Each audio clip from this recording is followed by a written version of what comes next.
si nanay. Nahihirapan siya maglakad eh. Oo nga eh. Wala naman tayong pera. Wala naman tayong pambili dun sa may gulong. Ano yung tawag dun? Wheelchair. Naku, mamahalin yun. Ay.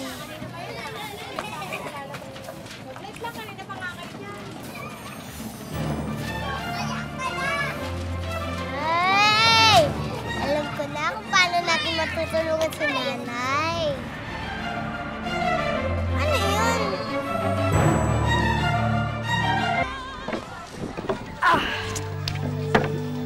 Oh, Blanca, Luna.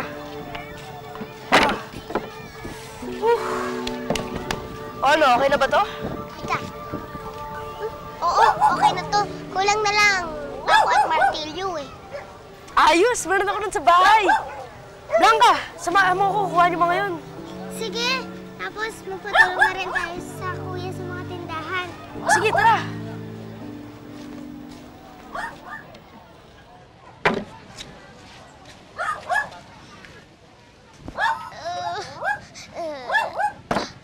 Bigat naman ito.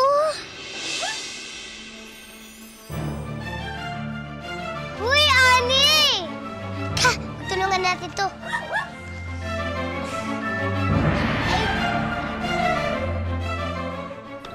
Marieta, salamat sa pagsama mo sa akin sa police station, ha? Sana naman mahuli na kung sino man yung taong nagtangkang sumagasa sa akin. Alam mo, ipaubaya mo na lang sa mga pulis yun. Ang intindihin mo ngayon, paano ka makakapagtrabaho sa daingan. Hindi ko nga alam kung paano ko gagawin yun, Mariete. Hindi pa naman ako makalakad ngayon. Buti sana kung meron akong pambili ng wheelchair. Inay! Inay! May ginawa po kami para sa inyo. Kariton? Nay, dito na po namin kayo sasakay. Para hindi na po kayo mahirapan. At mukha kang prinsesa po, di ba? At meron pa pong saklay. Para kung gusto niyo pong lumakad.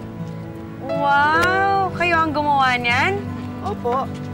Sige nga, subukan natin sa talian.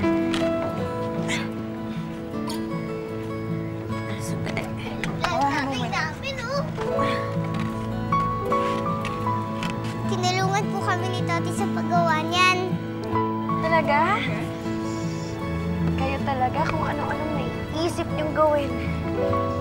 Pero maraming salamat, ha? Napakalaking bagay sa akin ang kariton na yan at ng saklay na to. Salamat, Toti, ah.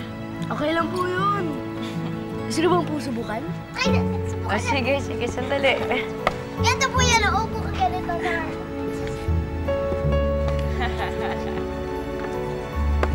Tapos hindi na po kailangan yan. Mas maganda pa po. O, dahan.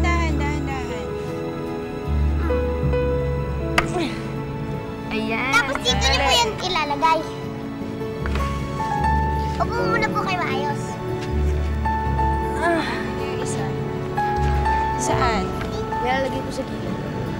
Wow! Yan di ba para hindi po kayo mahirapan? Ayan. Sige nga. O, tara, tulakan natin. O, dahan-dahan lang, baka naman. Dahan. Ayan. Sige nga.